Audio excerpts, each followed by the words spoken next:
प्रातः क्लास चल रहा था 17/5/1967।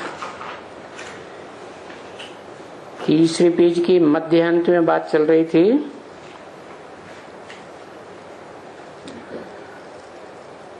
जो समझने के लिए जिज्ञासु बच्चे आते हैं तो पूछते हैं कि इस राजयोग का लक्ष्य है नर से नारायण बनना।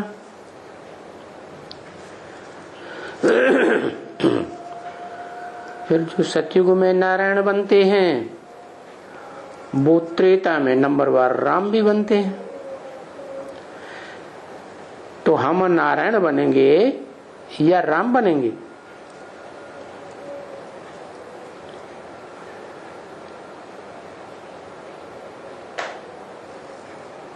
तुम बच्चों ने तो समझा हुआ है कि इस दुनिया में स्वर्ग भी होता है पहले, फिर नरक भी बनती है दुनिया। क्योंकि दुनिया की हर चीज पहले सतो प्रधान, फिर रजो प्रधान, फिर तमो प्रधान बनती है। हर प्राणी मात्र, हर पदार्थ, हर तत्व इन 3-4 अवस्थाओं से पसार जरूर होता है।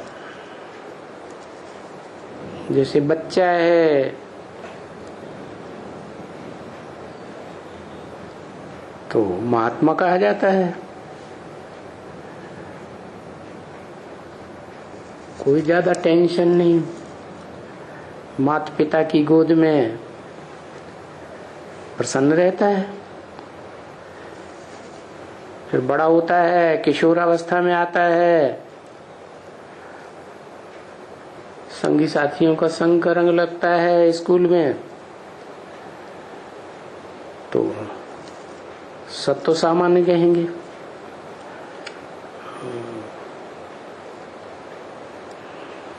बचपने में महात्मा था वो तो नहीं रहा, संग का रंग लगता है। फिर नौजवान होता है तो रजस, और वो रजस भी, रजोगुण भी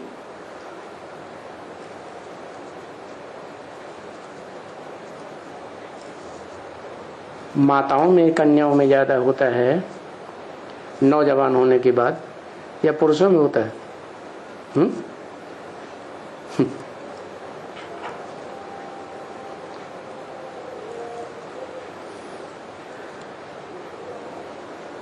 रज कहते हैं प्रकृति जब रजो प्रधान बनती है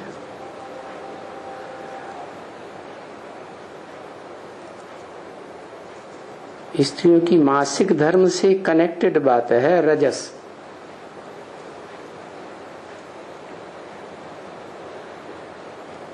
तो वो रजोगुण कन्याओं माताओं में ज्यादा आता है। क्यों?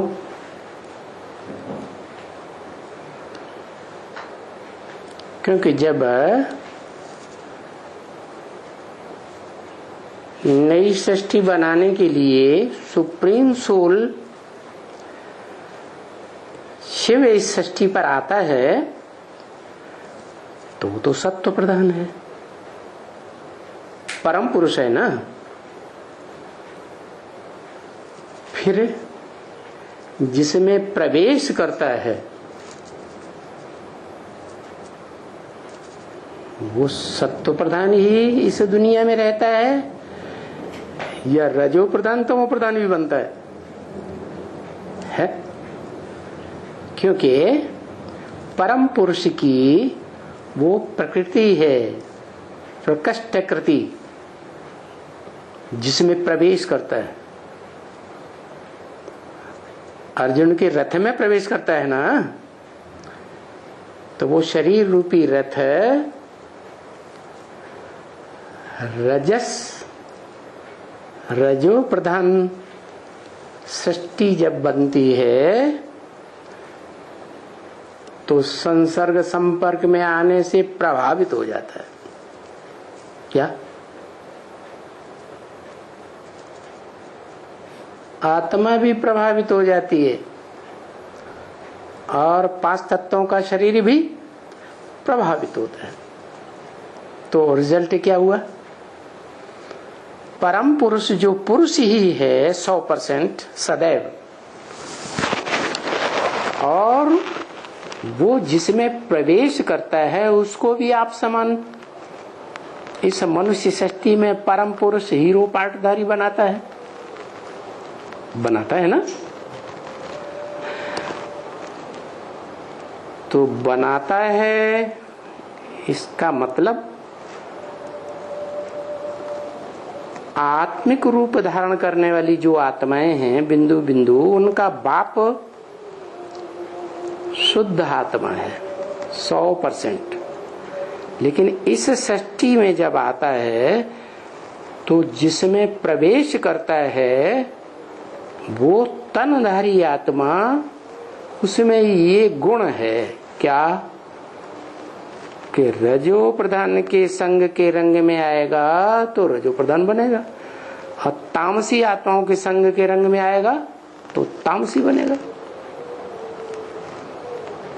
तो कौन बनता है? पुरुष, जिसे परम पुरुष कहा जाता है, वो बनता है, या प्रकृति जिस शरीर रूपी 5 तत्वों के संघात में प्रवेश करता है वो तमो प्रधान बनता है, रजो प्रधान बनता है। तो जिसमें प्रवेश किया, षष्ठी प्रक्रिया का ये हिसाब है।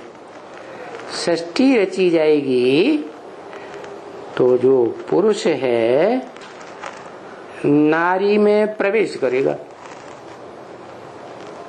तन से भी मन से भी पूरी शक्ति एड़ी चोटी की लगाकर वो प्रवेश करता है, तब ही षष्ठी होती है। तो शिव भी षष्ठी पर आता है तो अपनी जो भावना प्रधान प्रकृति है, क्या कौन,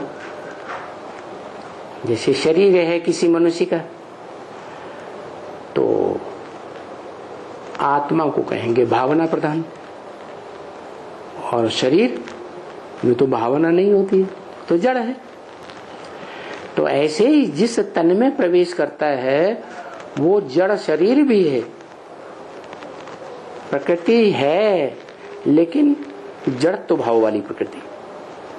और उस जड़त्व भाव वाली प्रकृति में जो चैतन्य आत्मा है वो भी जड़जड़ीभूत हो जाती है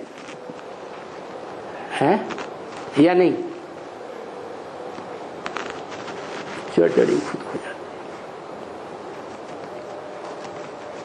लेकिन वो जड़जड़ीभूत आत्मा भी शरीर के संपर्क में आकर के चेंज होगी या नहीं होगी?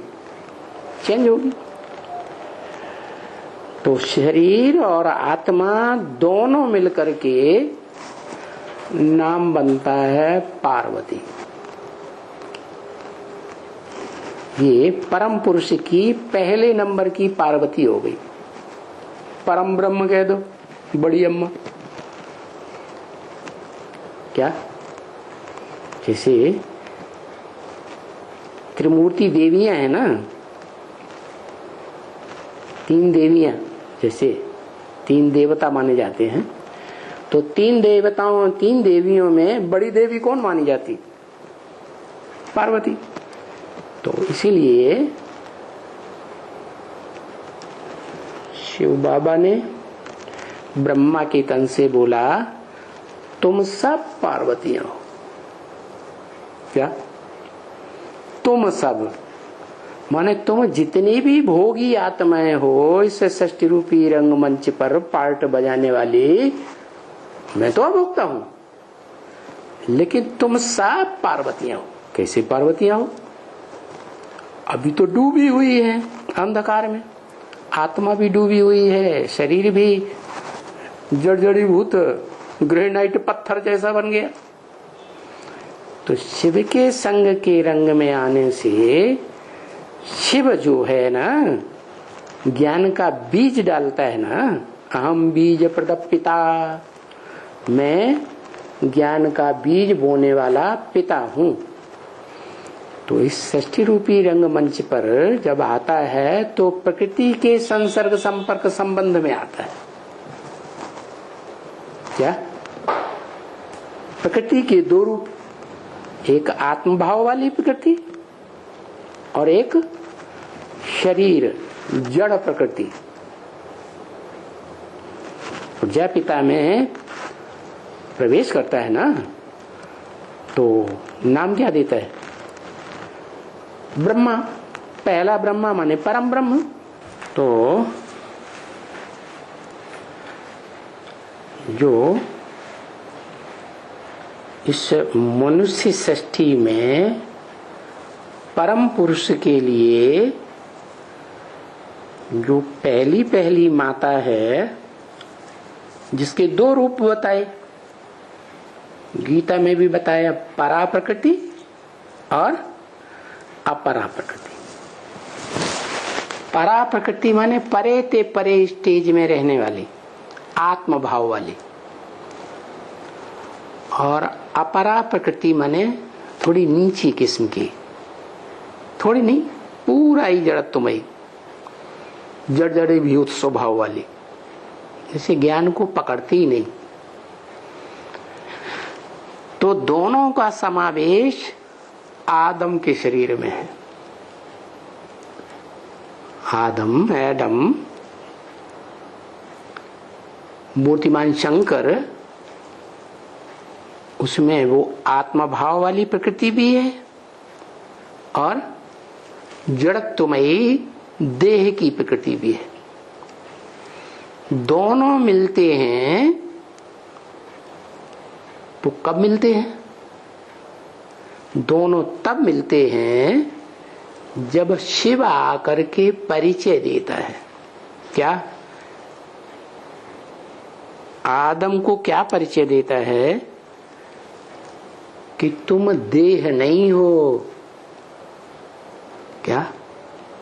इस भौतिकवादी दुनिया में, भौतिकवादी धर्म पिताओं के बीच में रह करके तुमको जो संग का रंग उनका लग गया है, तो तुम अपन को पंचभूतों का संघात देह समझते हो। तुम देह नहीं हो। क्या? देह तो विनाशी है, जड़त्वमयी है। तुम तो चैतन्य आत्मा हो। है? बताता है ना? बताता है या बुद्धि में बैठता भी है आदम को? है? हाँ, ये थोड़ा टाइम तो लगता है सुनने में, समझने में और प्रैक्टिकल में धारण करने में। तो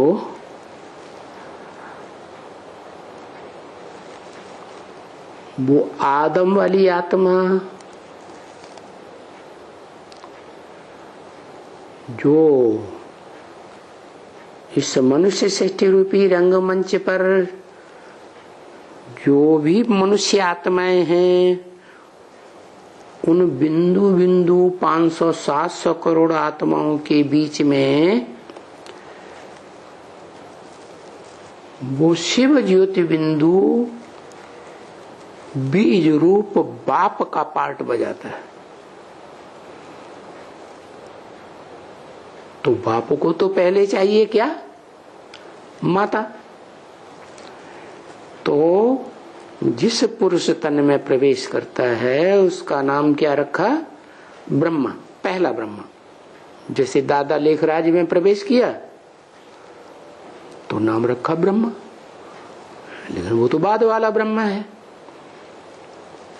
इससे पहले ही ब्राह्मणों की दुनिया में ओम मंडली का संगठन था। ओम मंडली नाम की ब्राह्मणों की दुनिया थी आदि वाली, तो उसमें कोई पीयू नाम का था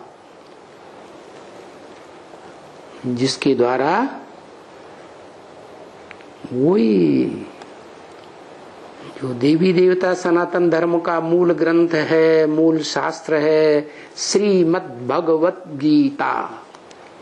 दुनिया में एक ही शास्त्र है जिसका नाम है भगवान का गाया हुआ गीत ज्ञान का। बाकी दुनिया में कोई शास्त्र नहीं है, न कुरान, न धम्मपद, न बाइबल, कोई भी धर्म शास्त्र नहीं जो भगवान के द्वारा गाया हुआ बोला हुआ हो। तो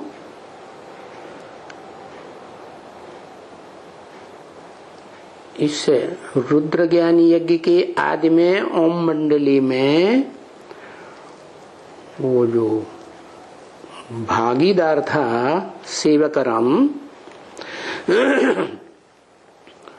उसमें प्रवेश करके जो गीता के ऊपर खास भारतवासियों की आस्था रही और दुनिया में भी उसका प्रभाव ज्यादा रहा। सबसे ज्यादा अनुवाद कौन से शास्त्र का हुआ? गीता का। अनेक भाषाओं में अनेक धर्मावलंबियों ने प्रिंट कराया। तो वो ही गीता मनुष्यों की बनाई हुई जो सबसे पहला शास्त्र बना था और अव्वल नंबर शास्त्र, अव्वल नंबर धर्म। कहते हैं ना अल्लाह अव्वल दीन, दीन माने धर्म। अल्लाह ने जो अव्वल नंबर धर्म स्थापन किया था उसका धर्म शास्त्र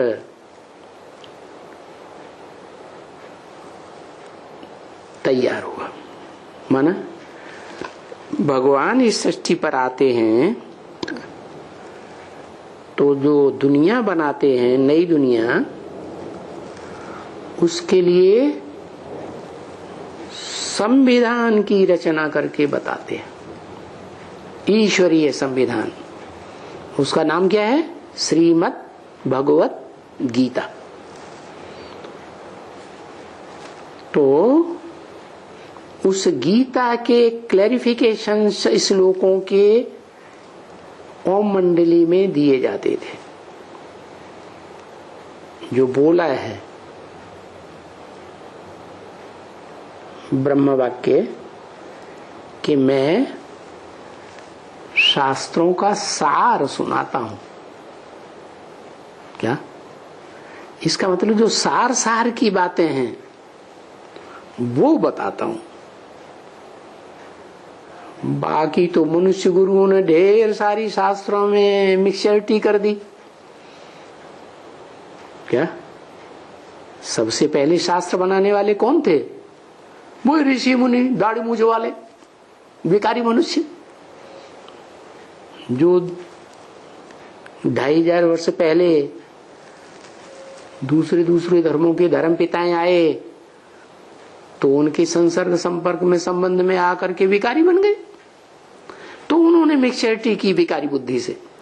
तो वो मिक्सचरिटी की बातें मैं नहीं सुनाता हूं शास्त्रों से।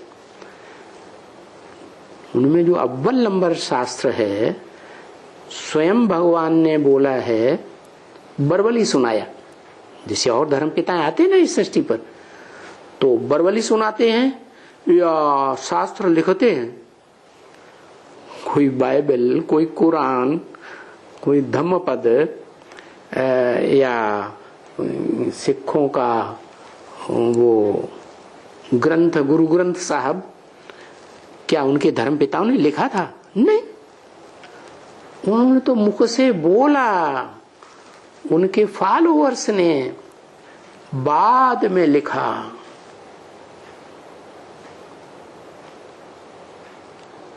और फिर बाद में शास्त्र बने। तो ऐसे ही सुप्रीम गॉड फादर शिव जब इस सृष्टि पर आते हैं तो जो ब्राह्मणों की पहली पहली दुनिया तैयार होती है ओम मंडली नाम की। ओम मंडली माने आ ओ मा। आ माने ब्रह्मा, ऊ माने विष्णु, माँ माने महेश। ये तीन मूर्तियां जहां मौजूद होती हैं इस सृष्टि रूपी रंगमंच पर,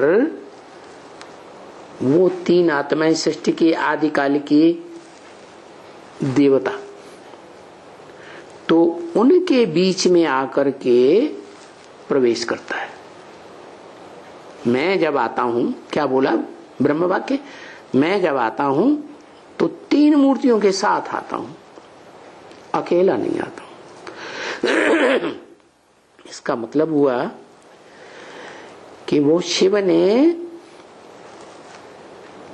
जिस त्रिनेत्री में प्रवेश किया तीसरे नेत्र के रूप में, वो तीसरा नेत्र सदा शिव कहा जाता है।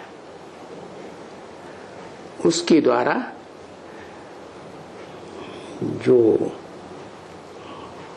दुनिया का मुख्य और पुराने से पुराना धर्म ग्रंथ है श्रीमद् भगवत गीता, उसमें सार सार स्वरूप जो श्लोक हैं और उनके जो सार रूप अर्थ हैं वो बताए।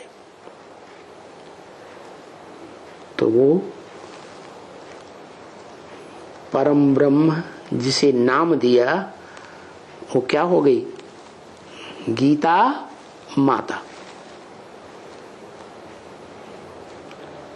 अब उसे गीता माता नाम कह दो, चाहे दुनिया की बड़े से बड़ी माता नाम कह दो, पार्वती कह दो। हाँ, ये इशारा दे दिया कि तुम सब बच्चे पार्वतियां हो, माने तुम सब आत्मा बिंदु बिंदु मनुष्य सृष्टि के जो भी मनुष्य आत्माएं हैं, जब तक संपूर्ण पुरुषार्थी रूप में स्मृति के आधार पर ज्योति बिंदु में नहीं टिकेंगे, तब तक मैं इस तमो प्रधान दुनिया से, तमो प्रधान तन से, बंधन से छूटने वाला नहीं हूं। मैं पार नहीं लगूंगा। क्या कहा? माने शिव भी ब्रह्म वाक्य बोलते हैं ना, मुझे पति तन में आना पड़ता है, पति दुनिया में आना पड़ता है माने मजबूरी है, मजबूरी से छूटना चाहता है। तो बताया मैं पुरुष हूं। जो पुरुष होते हैं ना, वो सब बताया शरीर में है तो पुरुष सब दुर्योधन दुशासन। क्यों?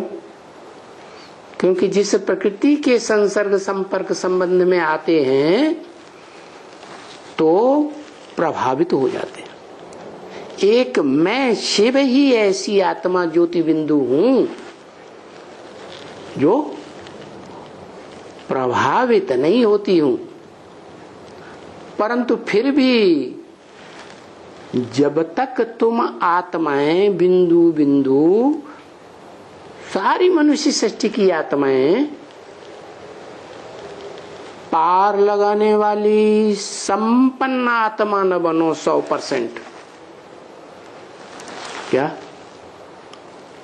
तब तक मैं इस सृष्टि रूपी रंगमंच को तामसी दुनिया को, इस तामसी शरीर को छोड़कर इस दुनिया से पार पार लोक में सत्य धाम में नहीं जा सकता।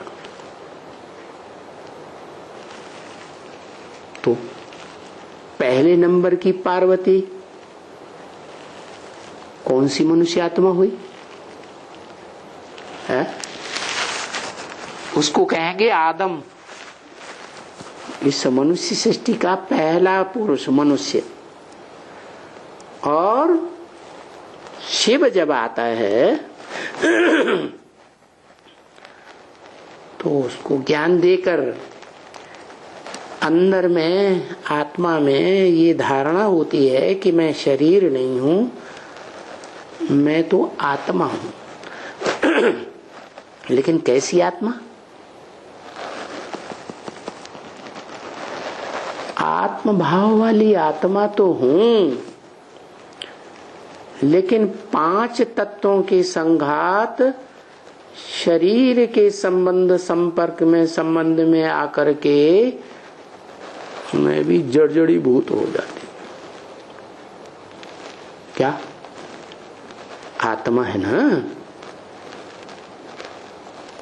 कलयुग के अंत में तामसी बनती है ना, कामी, क्रोधी, लोभ, मोह और अहंकार। देह का अहंकार इतना चढ़ जाता है कि वो अपने स्वरूप को ही भूल जाती है कि मैं ज्योति बिंदु आत्मा हूं या मैं किसका बच्चा हूं, ये भी भूल जाती है।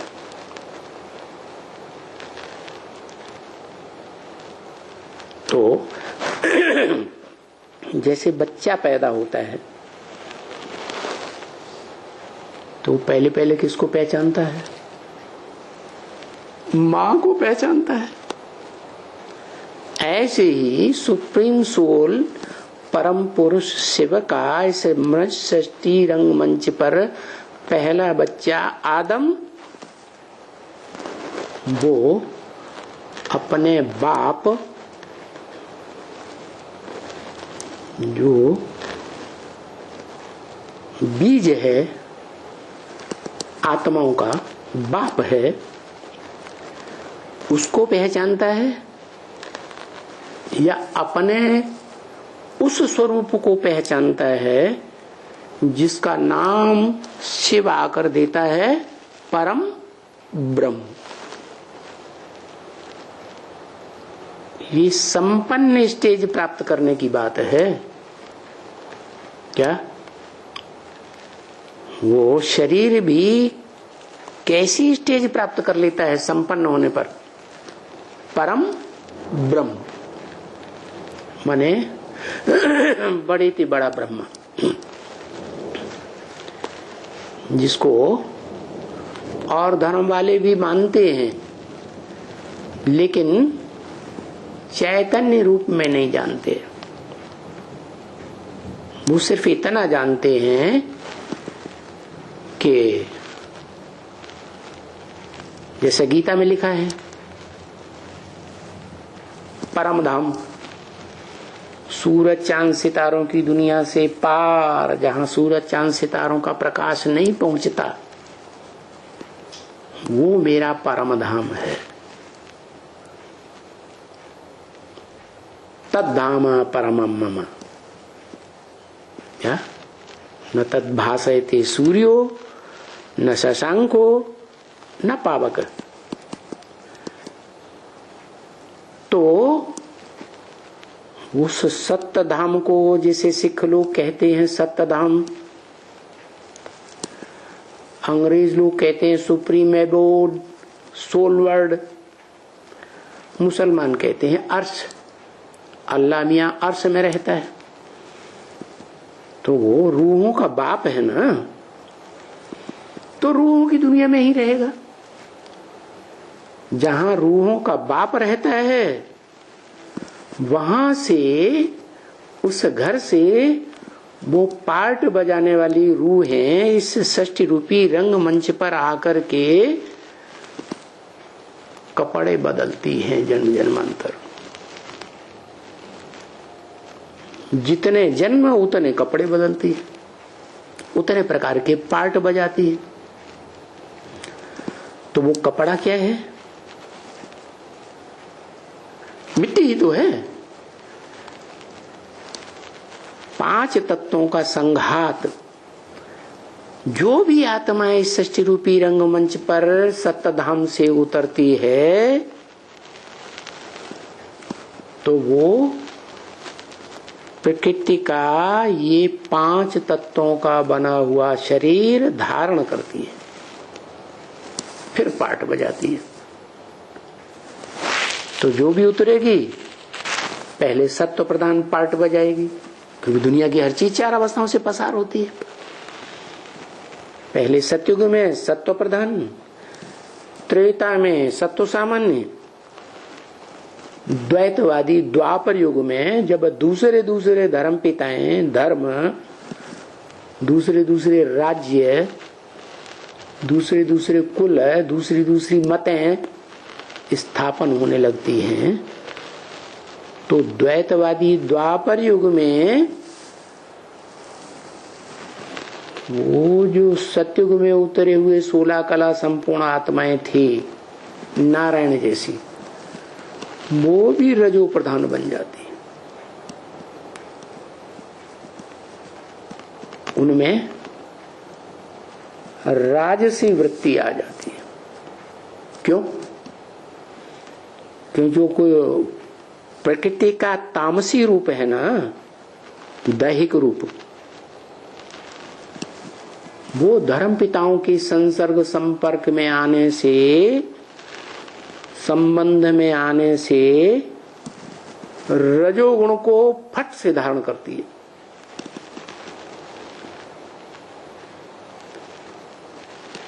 फिर जो आत्मभाव वाली प्रकृति है वो भी तो प्रकृति ही है ना। क्या? परम पुरुष शिव की इस सृष्टि पर पहले पहले प्रकृति के 2 रूप बताए ना गीता में, परा प्रकृति आत्मभाव वाली और अपरा प्रकृति जड़त्व भाव वाली, पृथ्वी जलवायु अग्नि आकाश। दोनों का जब मेल होता है तो पार्टधारी आत्मा पार्ट बजाती है। क्या? तो वो जो पार्वती कही जाती है, पार लगाने वाली, वो परम पुरुष को भी पार लगाने वाली है इस दुनिया में। वो कौन है? है? वो ही अव्वल नंबर आत्मा, हीरो पार्टधारी आदम, जिसे हिंदुओं में कहते हैं शंकर, जिसका नाम शिव के साथ जोड़ा जाता है। क्या? शिव के साथ माता होनी चाहिए ना। तो इस सृष्टि पर आता है तो उस परम ब्रह्म को बड़ी माता के रूप में संपन्न स्टेज में प्रैक्टिकल पार्टधारी बनाता है। और वो प्रैक्टिकल पार्टधारी शरीर में संसर्ग संपर्क संबंध में आती है आदम के, तो नई दुनिया की जो ऊंचे ते ऊंची फीमेल पार्टधारी है वो प्रत्यक्ष हो जाती है पार्वती के रूप में। तो अब ये बताना है कि सृष्टि रूपी रंगमंच पर वो आत्मा कौन है जो अव्वल नंबर की पार्वती है। वो ही आदम। और आदम का जो शरीर है वो अपरा प्रकृति है। वो अपरा प्रकृति भी सुप्रीम सोल बाप शिव उसमें प्रवेश करता है तो वो भी सात्विक बनती है या नहीं बनती है? है? बाप समान सात्विक नहीं बनेगी, क्योंकि बाप तो चैतन्य आत्मा है। लेकिन बाप जिस घर में रहता है, घर तो आत्मा नहीं है ना, रहने का स्थान है ना। तो आत्माओं के रहने का स्थान जैसे सत्यधाम है, ऐसे ही शिव जिस शरीर में प्रवेश करता है उसको सात्विक बना देता है। कितना सात्विक? जैसे परमधाम सत्य है, सत्यधाम, क्या ब्रह्मलोक उसे कहते हैं, अव्वल नंबर का ब्रह्मलोक। तुरीया तत्व है क्या? फिर वो शरीर जिसमें सुप्रीम सोल प्रवेश करता है, संग के रंग से सत्य बना देता है। लेकिन सत्य तो बनाता है, लेकिन जिसमें वो रहता है उसे उसका घर कहेंगे कि नहीं कहेंगे? तो आदम का जो शरीर है, अर्जुन का रथ है, वो उसका घर हो गया। जैसे आत्माओं का घर परमधाम है, सूरज चांद सितारों की दुनिया से पार, वैसे इस सृष्टि रूपी रंग मंच पर शिव सुप्रीम जिस रथ में प्रवेश करता है तो अपने संग के रंग से क्या संसर्ग संपर्क संबंध में आते आते उसे क्या बना देता है? सत्य बना देता है। माने 5 तत्व भी 100% सत्य बन गए। किसके? वो एक हीरो पार्टधारी आत्मा के। तो सत्यधाम हो गया कि नहीं है? ब्रह्मलोक हुआ ना। जो ब्रह्मलोक हुआ, उस ब्रह्मलोक में ब्रह्मा का जो रचयिता बाप है वो भी होना चाहिए। तो रचयिता बाप शिव, लेकिन शिव कहता है आत्माओं से, और जिस मनुष्य सृष्टि के मुखिया आदम में प्रवेश करता है उसके तन में आकर कहता है कि मैं तुम्हें आप समान बना के जाऊंगा। तो परा प्रकृति को भी आप समान बनाता है। माना आदम की आत्मा भी आत्मभाव वाली शिव बाप समान बनती है। तो दुनिया में ये परंपरा चल पड़ी कि बाप का जो बड़ा बच्चा होगा उस बड़े बच्चे को बाप सारी प्रॉपर्टी सौंप देता है। तो शिव के पास क्या प्रॉपर्टी है? शिव है क्या? अरे वो अखूट सत्य ज्ञान का भंडार है, जिसे अंग्रेज लोग कहते हैं God is truth, truth is God, और गॉड इज वन। तो वो अकेला तो निराकार है। सृष्टि तो नहीं रची जा सकती। अकेला पुरुष सृष्टि रच सकता है क्या? तो इस सृष्टि रूपी रंगमंच पर आता है जहां प्रकृति का कार्य चलता है। उसमें जो परा प्रकृति, आत्म भाव वाली आत्मा आदम की, और अपरा प्रकृति देह भाव वाली 5 तत्वों का संघात रूपिणी वो भी है। दोनों का जब मेल हो जाए, कैसे? तब संपन्न बन जाती है। क्या प्रकृति के दो रूप बताए ना, कौन कौन से? परा प्रकृति, अपरा प्रकृति। तो आदम की आत्मा है परा प्रकृति और शरीर है 5 जड़ तत्वों का संघात अपरा प्रकृति। दोनों का मेल होता है तो प्रैक्टिकल में इस दुनिया में पार्ट बजाने वाली पहली आत्मा जो पार्टधारी के रूप में संसार में नई दुनिया हेवन में प्रत्यक्ष होती है उसको कहते हैं महालक्ष्मी। इसलिए यादगार है कि जब दीपावली मनाते हैं, ज्ञान के दीपक जगते हैं, आत्मा रूपी दीपक जगते हैं, तो तब जगते हैं जब वो दोनों प्रकृति, आत्मभाव वाली प्रकृति और शरीर 5 तत्वों वाली जड़ प्रकृति, दोनों मिलकर के एक हो जाए। क्या? तो आदम जो तामसी मनुष्य सृष्टि का जगत पिता है, जगत माने 500 करोड़,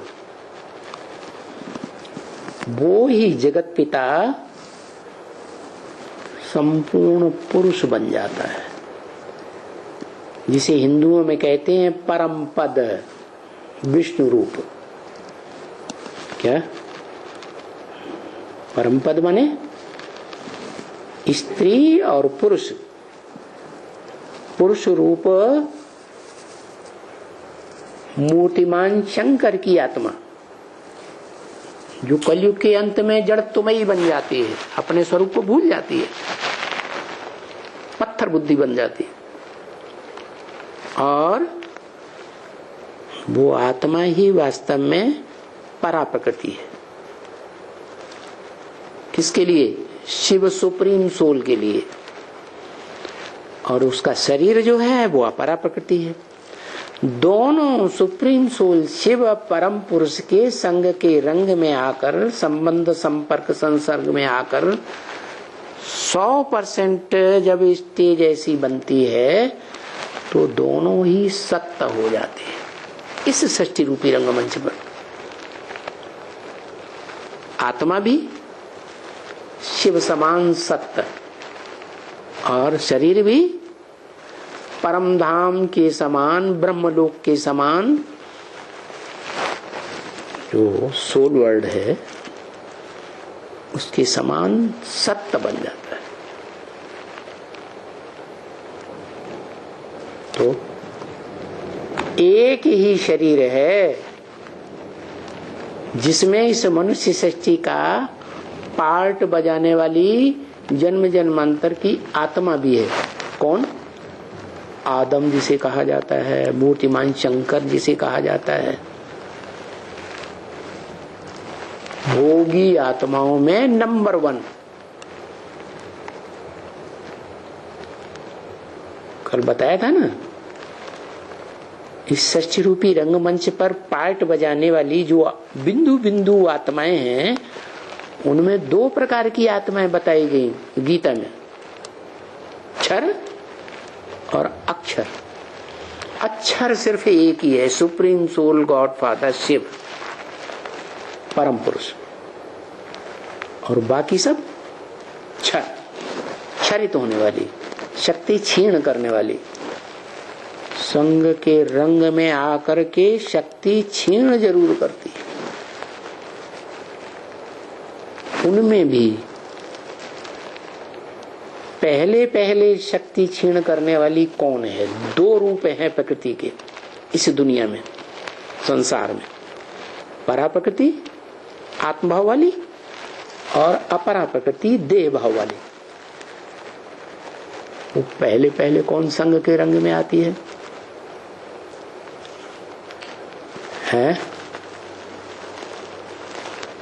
अपरा प्रकृति है। क्या?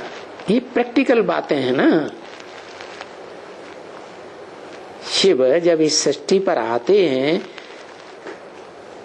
तामसी जगत पिता में जिसे जगन्नाथ काला काला चेहरे वाला दिखाया जाता है, एकदम तामसी है। उस जगन्नाथ में क्या होता है? पहले पहले मंदिर में यादगार देखने जाओ, जगन्नाथ नहीं वो नहीं दिखाते हैं। क्या किसको दिखाते हैं? या तो बलराम को दिखाते हैं, और स्त्री रूप में, माता के रूप में अगर किसी को दिखाते हैं तो जो बहन है भगवान की, जगन्नाथ की, सुभद्रा, उसको दिखाते हैं।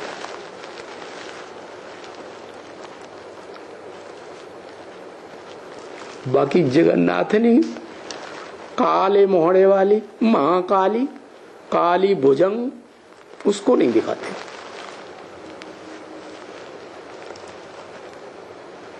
कलकत्ते में दिखाते होंगे, क्योंकि कलकत्ता दुनिया के शहरों में एक ही शहर है जो वैश्यालय के लिए बड़ा प्रसिद्ध है। क्या? तो इससे साबित होता है कि आदम वाली आत्मा अंतिम जन्म में जब ब्रह्मा के मुख से निकला हुआ ज्ञान सुनती है, ब्रह्म वाक्य सुनती है, तो वो ज्ञान सुन करके जो आत्मिक स्वरूप धारण करती है, जो पत्थर बुद्धि आत्मा बन गई थी, वो चैतन्य आत्मा ज्योतिबिंदु रूप में अनुभव करती है पहली बार। उसकी डेट भी बता दी अव्यक्तवाणी में। क्या डेट बताई? 5 दिसंबर। इसका मतलब है कि कोई है ब्राह्मण, ब्राह्मण को चोटी होती है ना, तो कोई अव्वल नंबर का ब्राह्मण है जो ब्रह्मा मुख से ज्ञान सुन करके पहले पहले पक्का ब्राह्मण बनता है, आत्म स्थिति की अनुभव करने वाला। किस तारीख को बताया? 5 दिसंबर। माना ब्रह्मा का जो प्रैक्टिकल पार्ट है शरीर से, वो 18 जनवरी सन 69 को खलास होता है, और उसी वर्ष में वो दूसरी आत्मा, जिसलिए कहा जाता है कि यज्ञ के आदि में राम फेल हो गया, बताते हैं ना कि जो सतयुग का पहला प्रिंस कृष्ण है, पहला पत्ता दिखाया जाता है सृष्टि रूपी वृक्ष का, वो कृष्ण वाली आत्मा संगम युगी शूटिंग पीरियड में वेदवाणी उच्चारण करने वाला ब्रह्मा बनती है। उसके मुख से वेदवाणी निकलती है, और उस वेदवाणी का संपूर्ण ज्ञाता जो बनता है ब्राह्मणों में, वो बच्चा बताया 5 दिसंबर को आत्मिक स्थिति की संपूर्णता को पहले पहले अनुभव करता है। बिंदु आत्मा। बिंदु बिंदु जो मनुष्य आत्माएं सृष्टि रूपी रंगमंच पर हैं,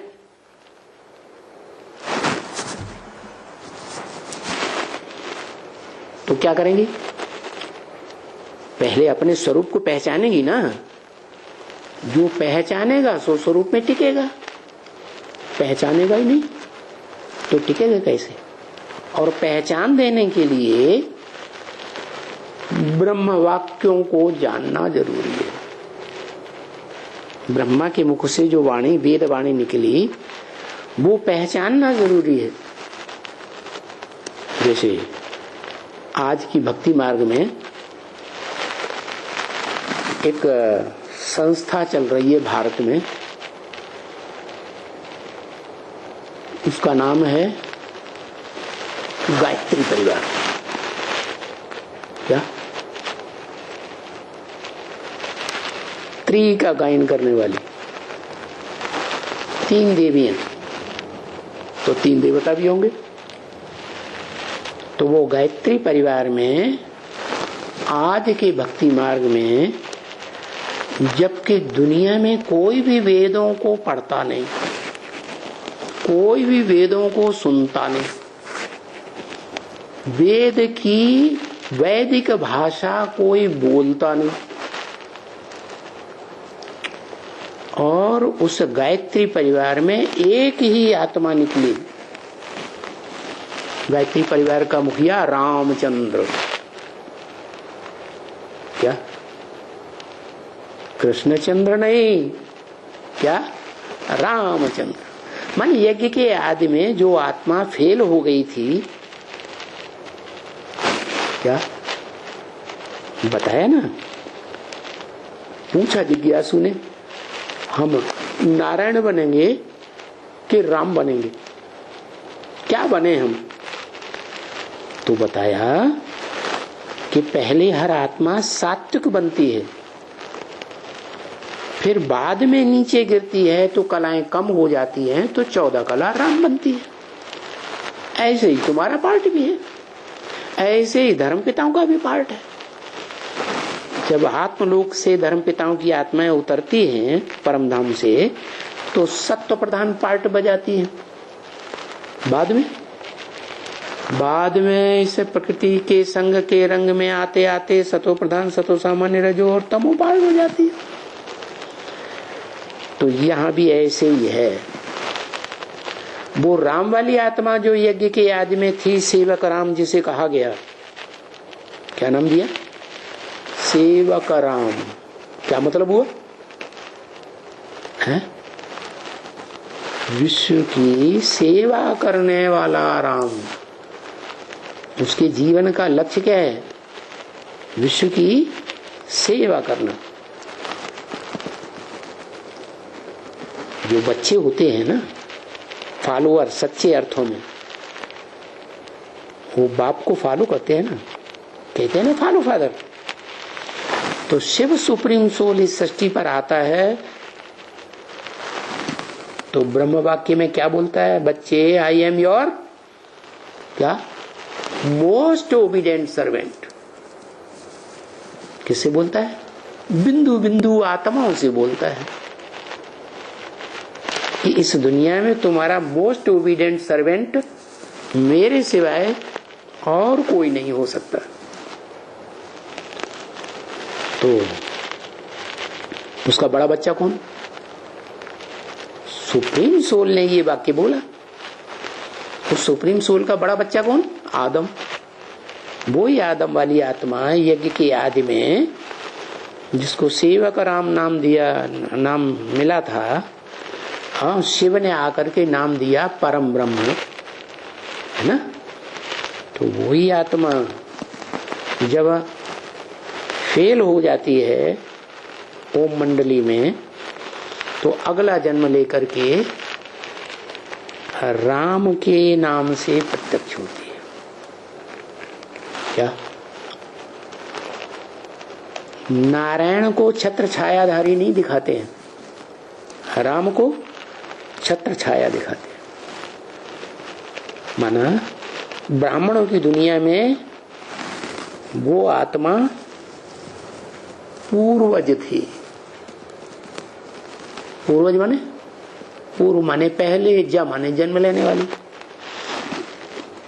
तो पहले पहले जन्म लेने वाली आत्मा आत्मिक स्टेज में पहले पहले अनुभव करने वाली साबित हो जाती है 5 दिसंबर को।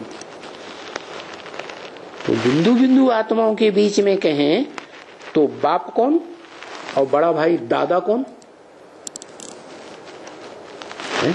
बाप हुआ शिव, और जिस मनुष्य आत्मा में प्रवेश करता है हीरो पार्टधारी में, वो हुआ दादा। तो ये बाप दादा ओरिजिनल हो गए। पहले ब्राह्मणों की दुनिया में ज्यादातर ब्राह्मण हुजूम के हुजूम क्या समझते हैं? बाप है शिव निराकार ज्योति बिंदु और दादा है ब्रह्मा, क्योंकि वो यज्ञ की पुरानी हिस्ट्री तो जानते नहीं, पढ़ते भी नहीं, ध्यान भी नहीं देते ब्रह्म वाक्यों पर। जबकि असलियत क्या है? ब्रह्मा के जो वाक्य हैं, मुरली जिन्हें कहा जाता है, उनकी गहराई को जो पढ़ने वाले होंगे वो ही इस रहस्य को समझेंगे कि ये परंपरा चालू किसने की कि बाप अपने बड़े बच्चे को सारी पावर देता है। सुप्रीम सोल बाप इस सृष्टि पर आता है, वसुधैव कुटुंबकम की रचना करता है, सारी वसुधा एक कुटुंब बन जाती है, बाप का घर। क्या? तो इसमें बाप कौन और बड़ा भाई कौन? बाप शिव हो गया, बड़ा भाई आदम हो गया, जिसे भारत में कहा जाता है मनुष्यों का बाप जगत पिता, सारे जगत का नाथ जगन्नाथ।